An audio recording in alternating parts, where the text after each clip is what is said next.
بسم اللہ الرحمن الرحیم۔ السلام علیکم ورحمۃ اللہ وبرکاتہ۔ بسم اللہ الرحمن الرحیم۔ الحمدللہ رب العالمین والصلاة والسلام وبارک علی محمد وآلہ الطیبین الطاہرین وصحابہ المخلصین۔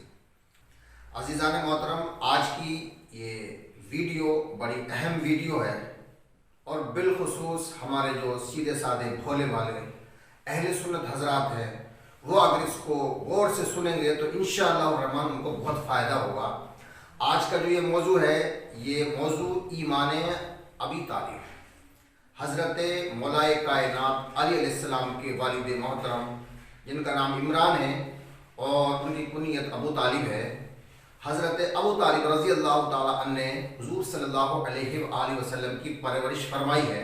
ساری کائنات پر حضور کا احسان ہے اور حضور کے اوپر حضرت ابو طالب رضی اللہ تعالیٰ عنہ کا احسان ہے۔ حضرت ابو طالب رضی اللہ عنہ مومن ہیں، مگر کچھ لوگ بغض حیدر میں ان کو کافر کہتے ہیں۔ اب جو حضرت ابو طالب کو کافر کہتے ہیں، جو مسلمان حضرت ابو طالب کو کافر کہتا ہے، آپ میرے جملوں پہ غور کریں، جو مسلمان حضرت ابو طالب کو کافر کہتا ہے وہ مومن نہیں ہے، وہ منافق ہے۔ اس کی وجہ کیا ہے؟ کیونکہ وہ قرآن کا انکار کرتا ہے۔ اب میں آپ کے سامنے دلائل پیش کر رہا ہوں، انشاءاللہ الرحمن مجھے امید ہے کہ قیامت تک کوئی ملا ان دلائل کو کاٹ نہیں سکتا۔ دیکھیے، یہ ہے قرآن کریم، یہ ترجمہ و تفسیر اختصار شدہ بیان القرآن از حکیم الامت حضرت مولانا اشرف علی صاحب تھانوی، مثل تاج کمپنی لاہور۔ یہ دیوبندیوں کے اکابر علماء میں سے ایک علماء ہیں، یہ ان کے رہبر ہیں، یہ ان کے قائد ہیں۔ یہ انہوں نے ترجمہ کیا ہے، سورت نمبر ہے سورت انفال، سورت نمبر 8، پارہ نمبر 9 اور آیت نمبر ہے 34۔ وَمَا لَهُمْ أَلَّا يُعَذِّبَهُمُ اللَّهُ وَهُمْ يَصُدُّونَ عَنِ الْمَسْجِدِ الْحَرَامِ وَمَا كَانُوا أَوْلِيَاءَهُ إِنْ أَوْلِيَاؤُهُ إِلَّا الْمُتَّقُونَ وَلَكِنَّ أَكْثَرَهُمْ لَا يَعْلَمُونَ۔ ترجمہ سنیے گا۔ اور نیز ان کا کیا استحقاق ہے کہ ان کو اللہ تعالیٰ بالکل ہی معمولی سزا بھی نہ دے، حالانکہ وہ لوگ مسجد حرام سے روکتے ہیں، حالانکہ وہ لوگ اس مسجد کے متولی بننے کے بھی لائق نہیں۔ اس کے متولی بننے کے لائق تو سوائے متقیوں کے اور کوئی بھی اشخاص نہیں ہے۔ اس آیت میں اللہ تبارک و تعالیٰ کا ارشاد ہے کہ جو مسجد حرام کے متولی ہوتے ہیں وہ پرہیزگار ہی ہوتے ہیں، وہ مومن ہی ہوتے ہیں، مشرک نہیں ہوتے ہیں۔ تو جب اللہ تبارک و تعالیٰ نے کہہ دیا کہ کعبے کا متولی متقی پرہیزگار ہی ہوگا، تو جب سے کعبہ ہے جب تک رہے گا اس کا جو بھی متولی ہو، جب بھی ہو، جو بھی ہو، وہ حکم خدا کے مطابق، قرآن کے مطابق وہ متقی ہوگا، چاہے ظاہر ہو چاہے پوشیدہ ہو۔ تو عزیزان ملت اسلام، اس آیت سے معلوم ہوا کہ جو کعبے کا متولی ہے وہ متقی ہے۔ تو سامعین محترم، اب آئیے، یہ تو دیوبندیوں کا مسئلہ تھا۔ اب آئیے، یہ ہے مسئلہ بریلویوں کا۔ یہ کنز الایمان از اعلیٰ حضرت مجدد اعظم علامہ احمد رضا خان صاحب بریلوی قدس سرہ، تفسیر از حضرت مولانا مولوی محمد نعیم الدین صاحب صدر الافاضل مراد آبادی رحمۃ اللہ علیہ، یاسین بک ڈپو، روگردان دلی 6۔ یہ کیا لکھتے ہیں؟ کبھی کوئی یوں کہتے ہیں کہ صاحب ہمارا تو ترجمہ ہی نہیں ہے، تو میں سارے تراجم لے کے بیٹھا ہوں انشاءاللہ الرحمن۔ تو اس آیت کے تحت یہ کیا کہہ رہے ہیں؟ وَمَا لَهُمْ أَلَّا يُعَذِّبَهُمُ اللَّهُ مِنْ صُدُورِ عَنِ الْمَسْجِدِ الْحَرَامِ وَمَا كَانُوا أَوْلِيَاءَهُ إِنْ أَوْلِيَاؤُهُ إِلَّا الْمُتَّقُونَ وَلَكِنَّ أَكْثَرَهُمْ لَا يَعْلَمُونَ۔ اور انہیں کیا ہے کہ اللہ انہیں عذاب نہ کرے، وہ تو مسجد حرام سے روک رہے ہیں، اور وہ اس کے اہل نہیں، اس کے اولیاء تو پرہیزگار ہی ہیں مگر ان میں اکثر کوئی علم نہیں ہے. یہ ترجمہ کر رہا ہے. اس کا مطلب یہ ہے کہ جو کعبے کا متولی ہے وہ پرہیزگار ہے. اب اس کی تفسیر دیکھیے. اور کعبے کے امور میں تصرف و انتظام کا کوئی اختیار نہیں رکھتے کیونکہ مشرک ہے. کیونکہ جو مشرک ہوگا وہ کعبے کا انتظام، انصراف، اہتمام نہیں کر سکتا. کعبے کا متولی وہی ہوگا جو متقی اور پرہیزگار ہوگا. اب دوسری آیت سن لیجئے گا، پارہ نمبر 10، آیت نمبر ہے 14. ما كان للمشركين ان يعمروا مساجد الله شاهدين على انفسهم بالكفر. مشرکوں کو نہیں پہنچتا کہ اللہ کی مسجدیں آباد کریں. مشرکوں کو کیا نہیں پہنچتا؟ حق نہیں ہے کہ اللہ کی مسجدیں آباد کریں. تو اس کی تفسیر میں کیا لکھ رہے ہیں؟ اس آیت میں یہ بیان کیا گیا کہ مسجدوں کے آباد کرنے کے مستحق مؤمنین ہیں. کون ہیں؟ مؤمنین ہیں. ابھی تو میں صرف یہ بتا رہا ہوں کہ جو کعبے کا متولی ہے وہ مومن بھی ہے، وہ متقی بھی ہے، وہ پرہیزگار بھی ہے، وہ مسلمان بھی ہے. اور اسی حالت میں اگر حضور صلی اللہ علیہ وسلم کی زیارت کر لے، ان کی خدمت کر لے، ان سے محبت کر لے، ان کی مدد کر دے تو بہت بڑا اور سب سے پہلا صحابی بھی ہے. یہ بریلویوں کا. یہ رہا دیوبندیوں کا ترجمہ پڑھا میں نے، یہ اشرف علی تھانوی، احمد رضا بریلوی. یہ دو ترجمے ہو گئے جناب.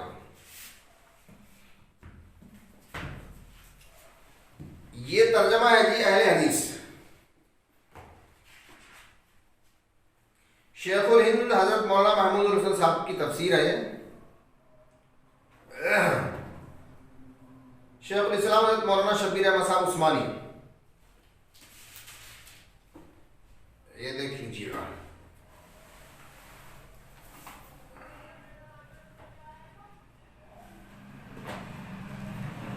یہ فرما رہے ہیں وَمَا لَهُمْ أَلَّا يُعَذِّبَهُمُ اللَّهُ يَصُدُّونَ عَنِ الْمَسْجِدِ الْحَرَامِ وَمَا كَانُوا أَوْلِيَاءَهُ إِنْ أَوْلِيَاؤُهُ إِلَّا الْمُتَّقُونَ وَلَٰكِنَّ أَكْثَرَهُمْ لَا يَعْلَمُونَ. اور ان میں کیا بات ہے کہ عذاب نہ کرے ان پر اللہ، اور وہ تو روکتے ہیں مسجد حرام سے، اور وہ اس کے اختیار والے نہیں. اس کے اختیار والے تو وہی ہیں جو پرہیزگار ہیں. اس کے اختیار والے کون ہیں؟ پرہیزگار. لیکن ان میں اکثروں کو اس کی خبر نہیں. اللہ نے یہ بھی فرما دیا جو اکثریت ہے وہ کعبے کے متولی کو جانتی نہیں ہے. کم لوگ ہیں جو جانتے ہیں کہ کعبے کا متولی متقی ہوتا ہے. اس لیے لوگ علماء دھوکہ کھا رہے ہیں. اس کی تفسیر میں کیا لکھ رہے ہیں دیکھیے ماشاءاللہ بالکل خلاصہ کر دیا. دوسرے حق تولیت ان کو پہنچتا بھی نہیں. حرم شریف کے متولی صرف متقی اور پرہیزگار بندے ہو سکتے ہیں. مشرک اور بدمعاش اس کے حقدار نہیں ہو سکتے.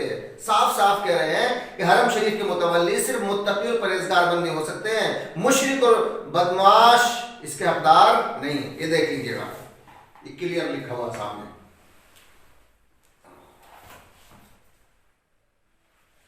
سبحان اللہ، ماشاء اللہ. اچھا دوسری آیت میں اللہ تعالیٰ کیا فرما رہا ہے؟ ما كان للمشركين ان يعمروا مساجد الله شاهدين على انفسهم بالكفر. مشرکوں کا کام نہیں کہ آباد کریں اللہ کی مسجدیں. اللہ کیا کہہ رہا ہے؟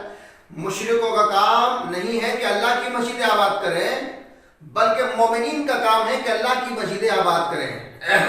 تو اس کی تفسیر میں کیا کہہ رہے ہیں؟ خدا کی مساجد عبادت گاہیں حقیقتاً ایسے ہی اولو العزم مسلمانوں کے دم سے آباد رہ سکتی ہیں. تو مسجد بھی جس کو مسجد حرام کہتے ہیں وہ بھی یہ دیکھ لیجیے گا.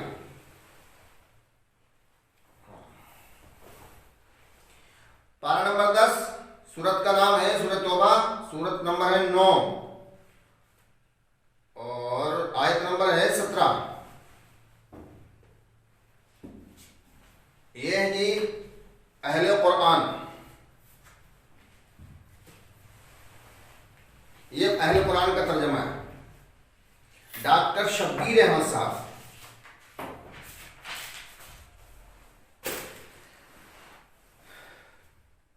Masumiya and company, Masooma and company, doctor Shabbir Ahmed Sahab, اہل قرآن، یہ اس آیت کے تحت لکھ رہے ہیں وَمَا لَهُمْ أَلَّا يُعَذِّبَهُمُ اللَّهُ وَهُمْ يَصُدُّونَ عَنِ الْمَسْجِدِ الْحَرَامِ وَمَا كَانُوا أَوْلِيَاءَهُ إِنْ أَوْلِيَاؤُهُ إِلَّا الْمُتَّقُونَ، یہ اس آیت کے تحت لکھ رہے ہیں، لیکن اب صورتحال مختلف ہے۔ اللہ ان پر عذاب بھیج سکتا ہے۔ انہوں نے ان سب بلند مقاصد کی راہیں بند کر رکھی ہیں جن کے لیے ہم نے کعبے کو واجب الاحترام قرار دیا تھا۔ اب یہ اس قابل نہیں رہے کہ انہیں مسجد حرام کا محافظ یا متولی رہنے دیا جائے۔ اس کی تنظیم سے صرف وہی لوگ وابستہ ہو سکتے ہیں جو قانون الہی کو ہر لحظہ یاد رکھیں، لیکن ان میں سے اکثر تو ایسے ہیں جنہیں علم ہی نہیں کہ مسجد حرام کے نظم و ضبط کا مقصد کیا ہے۔ یہ بھی بتا رہے ہیں کہ مسجد حرام کا یعنی کعبے کا جو متولی ہے وہ مومن ہے، مشرک نہیں ہے۔ ما كان للمشركين يعملوا مساجد الله شاهدين على انفسهم بالكفر، نظام الہی کا قیام مشرکین کے ہاتھوں نہیں ہوگا۔ وہ مسجد یعنی نظام الہی کے مراکز کو نہ آباد کر سکتے ہیں نہ ان کی تنظیم کر سکتے ہیں۔ اللہ فرما رہا ہے کہ میرے گھر کی دیکھ بھال حفاظت مومن ہی کریں گے، مشرک نہیں کریں گے۔ تو یہ ترجمہ ہے اہل قرآن کا۔ اہل قرآن کا ترجمہ ہے، یہ اہل حدیث کا ہے۔ دیوبندی ہو گئے، بریلوی ہو گئے، اہل حدیث ہو گئے، اہل قرآن ہو گئے۔ یہ میرے گھر کی کتابیں نہیں ہیں، ساری کی ساری اہل سنت کے ترجمے ہیں، اور شیعوں کی ان میں ایک بھی کتاب نہیں ہے، یہودیوں کی، نصرانیوں کی، مجوسیوں کی، مشرکوں کی کوئی کتاب نہیں ہے۔ ساری کتب جتنی بھی ہیں یہ سب اہل سنت کی ہیں، اور قرآن تو سب کا ہے۔ اب آ جائیے چلتے تفسیر کی طرف۔ یہ ہے تفسیر روح البیان، حضرت علامہ شیخ اسماعیل حق علیہ الرحمہ، شیخ التفسیر مولانا محمد فیض احمد اویسی۔ تفسیر روح البیان یہ کیا کہہ رہے ہیں؟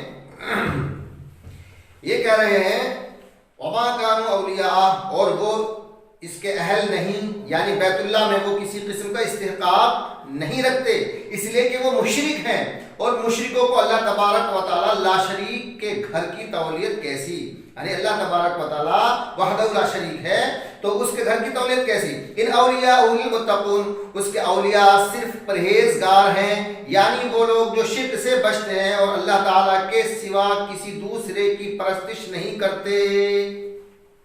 وَلَٰكِنَّ أَكْثَرَهُمْ لَا يَعْلَمُونَ، لیکن ان کے اکثر نہیں جانتے کہ وہ بیت اللہ کے متولی نہیں ہو سکتے۔ یہ تفسیر روح البیان ہے۔ یہ کیا کہہ رہے ہیں کہ کافر مشرک کعبے کے متولی نہیں ہو سکتے۔ تفسیر روح البیان۔ تفسیر در منصور، امام جلال الدین السیوطی عبد الرحمن ابن ابی بکر السیوطی، ترجمہ متن قرآن، ضیاء الامت پیر محمد کرم شاہ الازہری رحمۃ اللہ علیہ، ادبی دنیا، مٹیا محل، جامع مسجد دلی 6۔ یہ تفسیر در منصور والے کیا لکھ رہے ہیں؟ تفسیر میں حضرت مجاہد رحمہ اللہ تعالی سے یہ نقل کیا ہے کہ اس کے متولی نہیں ہیں مگر متقی لوگ۔ کیا کہہ رہے ہیں؟ مگر متقی لوگ، یعنی جو کعبے کا متولی ہوگا وہ متقی ہوگا۔ ماشاءاللہ، سبحان اللہ۔ اب اس سے کھل کے لوگ کیا کہیں؟ اب ما کان للمشرکین یعملوا مساجد اللہ شاہدین علی انفسہم بالکفر کی تفسیر میں کیا کہہ رہے ہیں امام جلال الدین سیوطی؟ امام ابن منذر نے حضرت حماد رحمہ اللہ سے یہ قول نقل کیا ہے کہ انہوں نے کہا میں نے عبداللہ بن کثیر کو یہ حروف پڑھتے ہوئے سنا ہے، ما کان للمشرکین یعملوا مساجد اللہ، یعنی مشرکین کے لیے روا نہیں کہ وہ صرف اللہ کی مسجد کو آباد کریں۔ مشرکین کے لیے روا نہیں ہے، جائز نہیں ہے، ان کا حق نہیں ہے، مشرکوں کا حق نہیں ہے، بلکہ مومنوں کا حق ہے کہ اللہ کی مسجد کو آباد کریں۔ تفسیر در منصور۔ یہ ہے جی تفسیر ابن کثیر۔ تفسیر ابن کثیر جس کو ہر زمانے کے علماء کرام کی قبولیت کا شرف حاصل ہے۔ تمام مفسرین اس پر متفق ہے کہ سب سے زیادہ قرآن کریم کو بطور سلف صالحین سمجھانے والی تفسیر ابن کثیر ہے، اور اس کے بعد تمام عربی و اردو تفاسیر اسی سے ماخوذ ہیں. یہ کیا کہہ رہے ہیں تفسیر ابن کثیر والے؟ وَمَا لَهُمْ أَلَّا يُعَذِّبَهُمُ اللَّهُ وَهُمْ يَصُدُّونَ عَنِ الْمَسْجِدِ الْحَرَامِ وَمَا كَانُوا أَوْلِيَاءَهُ. اس آیت کی تفسیر میں کیا کہہ رہے ہیں؟ پھر یہ بھی فرمایا کہ انہیں کیوں عذاب نہ کرے کہ مسجد حرام سے وہ مسلمانوں کو روکتے ہیں. خدا کے اولیاء وہ نہیں بلکہ متقی لوگ ہیں، لیکن اکثر یہ بات نہیں جانتے. حالانکہ ہی روکے جانے والے لوگ کعبۃ اللہ کے زیادہ اہل ہیں کہ اس میں نماز پڑھیں، طواف کریں، اور یہ کفار مسجد حرام کے اہل نہیں ہیں. دوسری آیت کی تفسیر میں کیا کہہ رہے ہیں؟ ما کان للمشرکین ان یعمروا مساجد اللہ شاہدین علی انفسہم بالکفر. ہاں، خانہ خدا کی آبادی مومنوں کے ہاتھوں ہوتی ہے. خانہ خدا کی آبادی مومنوں کے ہاتھوں ہوتی ہے، پر جس کے ہاتھ سے مسجدوں کی آبادی ہو اس کے ایمان کا قرآن گواہ ہے. اس کے ایمان کا کیا ہے؟ قرآن گواہ ہے. یہ تفسیر ہو گئی. ویڈیو زیادہ لمبی ہو جائے گی، ورنہ لائن لگا دوں گا حوالوں کی. اتنی تفسیریں، اتنی تاریخیں ہیں، اتنی حدیثیں ہیں میرے پاس. اب قرآن نے کیا کہا، اللہ کا ارشاد کیا ہے؟ جو کعبے کا متولی ہوگا وہ متقی ہوگا، مشرک نہیں ہوگا. اب ہمیں یہ دیکھنا ہے کہ کعبے کا متولی کون ہے. اگر یہ پتہ لگ جائے کہ کعبے کا متولی کون ہے تو فیصلہ کرنا آسان ہو جائے گا. یہ ہے طبقات ابن سعد، مشہور کتاب ہے، بہت مشہور کتاب ہے طبقات ابن سعد. جلد نمبر 1، علامہ محمد بن سعد. اس کا صفحہ نمبر ہے 113 صفحہ نمبر طبقات ابن سعد. اور یہ جتنی بھی کتابیں ہیں اوریجنل ہیں، نیٹ سے نہیں چنی ہے میں نے کہ صفحہ نمبر نوٹ کر لیا اس کا اسکرین پہ نکال. اوریجنل کتابیں ہیں، بڑی محنت سے منگائی ہیں یہ میں نے. دیکھو اوریجنل کتاب، صفحہ نمبر 113. کیونکہ جب حضرت ابو طالب رضی اللہ تعالی عنہ خانہ کعبہ کے متولی تھے تو وہاں آپ کا بستر لگتا تھا، تکیہ لگتا تھا، اور وہاں فیصلے کیا کرتے تھے حضرت ابو طالب. ابو طالب کے لیے بطحا میں ایک دوہرا تکیہ رکھا جاتا تھا جس پر وہ تکیہ لگا کر بیٹھا کرتے تھے. ایک مرتبہ رسول اللہ صلی اللہ علیہ وسلم نے آ کر اسے بچھا دیا اور اسی پر لیٹ رہے. ابو طالب آئے اور تکیہ لگانا چاہا تو تکیہ نہ ملا. پوچھا تکیہ کہاں ہے؟ لوگوں نے جواب دیا وہ تیرے بھتیجے نے لے لیا. ابو طالب نے کہا بطحا کے مقام کی قسم، حقیقت یہ ہے کہ میرا بھتیجا نعمت کی قدر کرتا ہے. سبحان اللہ سبحان اللہ. عمرو بن سعد کہتے ہیں ابو طالب کے لیے ایک بچھونا ڈال دیا جاتا جس پر وہ بیٹھا کرتے تھے. سبحان اللہ. یہ کعبے کے متولی تھے اور یہ وہاں بیٹھ کے فیصلہ کیا کرتے. طبقات ابن سعد، اوریجنل کتاب بالکل. یہ ہے تاریخ ابن خلدون. یہ بھی بہت بڑا مشہور مورخ ہے. تاریخ ابن خلدون، جلد نمبر ہے اس کی 2،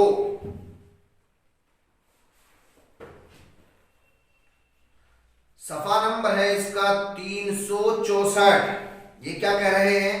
جب حضرت ابو طالب رضی اللہ تعالیٰ عنہ نے حضرت خدیجہ الکبریٰ کا نکاح پڑھایا تھا، خطبہ پڑھا تھا، تو اس خطبے کا ترجمہ ہے سب تعریفیں اللہ تعالیٰ کے لیے ہیں جس نے ہماری خاطر ایک گھر بنایا جس کا حج کیا جاتا ہے، اور امن و عزت والا بنایا، اور ہم کو اپنے گھر کی حفاظت کرنے والا اور اپنے حرم کی خبر گیری کرنے والا مقرر کیا. ہم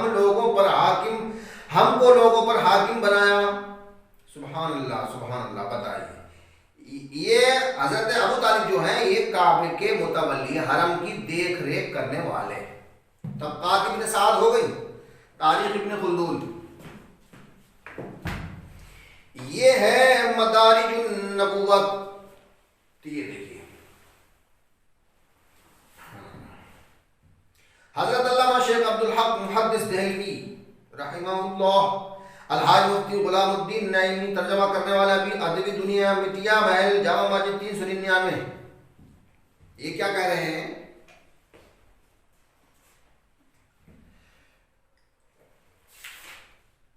حضرت ابراہیم رضی اللہ عنہ کے فرزند، رضی اللہ عنہ دھوکے سے لکھا گیا، حضرت اسماعیل علیہ السلام کے حضرت ابراہیم علیہ السلام کے فرزند حضرت اسماعیل علیہ السلام کی نسل سے گردانہ اور ہمیں معاد و مضر کی اصل سے پیدا کیا اور اپنے گھر کا محافظ و پیشوا بنایا اور گھر کو ہمارے لیے فراوانی بخشی کہ اطراف و جوانب سے اس کی زیارت کے لیے آتے ہیں، ہمیں توفیق مرحمت فرمائے کہ جو اس گھر کی طرف آئے وہ امان میں رہے۔ سبحان اللہ، کیا کہہ رہے ہیں حضرت ابو طالب، کیا فرما رہے ہیں؟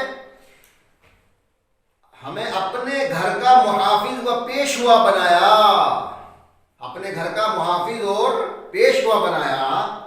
تو سامعین محترم، یہ مدارج نبوت ہے، یہ بھی یہی کہہ رہے ہیں کہ حضرت ابو طالب رضی اللہ تعالیٰ عنہ کعبے کے متولی تھے۔ یہ میں نے حوالے نوٹ کر رکھے ہیں تاکہ ویڈیو زیادہ لمبی نہ ہو۔ مواہب اللدنیہ مطبوعہ مصر جلد نمبر 1 صفحہ نمبر 99، انوار محمدیہ مطبوعہ مصر صفحہ نمبر 38، سیرت حلبیہ مطبوعہ مصر جلد نمبر 1 صفحہ نمبر 104، معارج النبوت جلد نمبر 2 صفحہ نمبر 104۔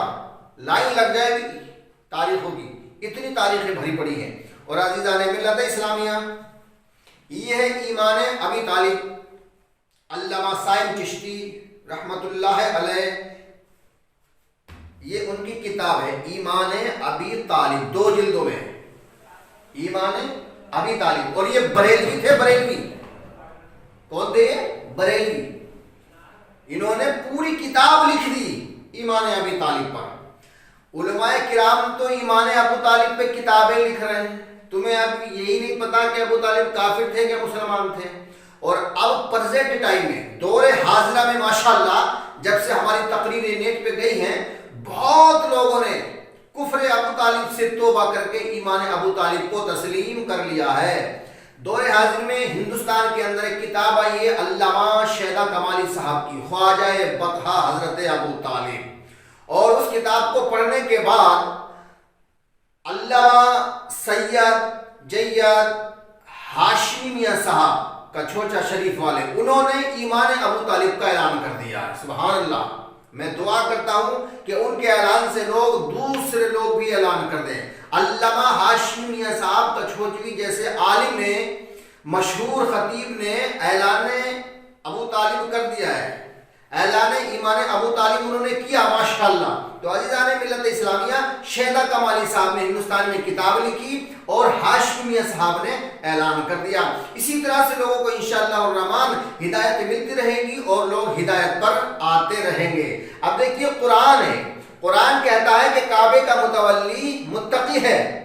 اب جو کعبے کا متولی ہوگا وہ متقی ہوگا۔ کعبے کا متولی ہے حضرت ابو طالب رضی اللہ تعالی عنہ۔ جب قرآن کہہ رہا ہے کہ کعبے کے متولی متقی ہے اور کعبے کا متولی حضرت ابو طالب ہے، تو اب یہ بتاؤ، اگر کوئی ملا یوں کہے کہ ابو طالب کافر تھے تو ملا اللہ سے ٹکرا گیا۔ اللہ کہہ رہا ہے کہ ابو طالب یعنی کعبے کا متولی متقی ہے، پرہیزگار ہے، اور ملا کہہ رہا ہے کہ نہیں ابو طالب کافر ہیں۔ اب ایمانداری سے بتاؤ، بات اللہ کی صحیح کہ ملا کی صحیح؟ بھئی بات تو اللہ کی صحیح، اب ہمیں اللہ کی ماننی چاہیے کہ ملا کی ماننی چاہیے؟ ہمیں اللہ کی ماننی چاہیے۔ تو عزیزان ملت اسلامیہ، آپ جو ہے ناصبیوں کے، خارجیوں کے، یزیدی مولویوں کے چکر میں نہ آئیں، ایمان ابو طالب کو قبول کر لیں۔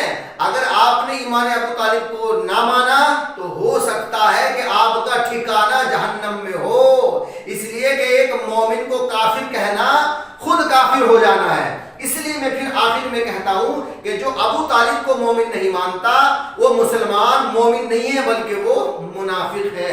انشاءاللہ الرحمن میں اسی طرح سے نئی نئی تحقیقات، نئی نئی ریسرچ کھوج آپ کی خدمت میں پیش کرتا رہوں گا۔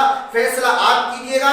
بباغ دہل ہمارا اعلان ہے، اگر کوئی مناظرہ کرنا چاہے ایمان ابو طالب پر تو میں امروہہ کا رہنے والا ہوں، امروہہ عدالت کورٹ میں آ جائے، یو پی کی لکھنؤ ہائی کورٹ میں آ جائے، میں انڈیا کا رہنے والا ہوں، انڈیا کی راجدھانی دلی ہے، دلی سپریم کورٹ میں آ جائے اور مناظرہ کر سکتا ہے ایمان ابو طالب پر۔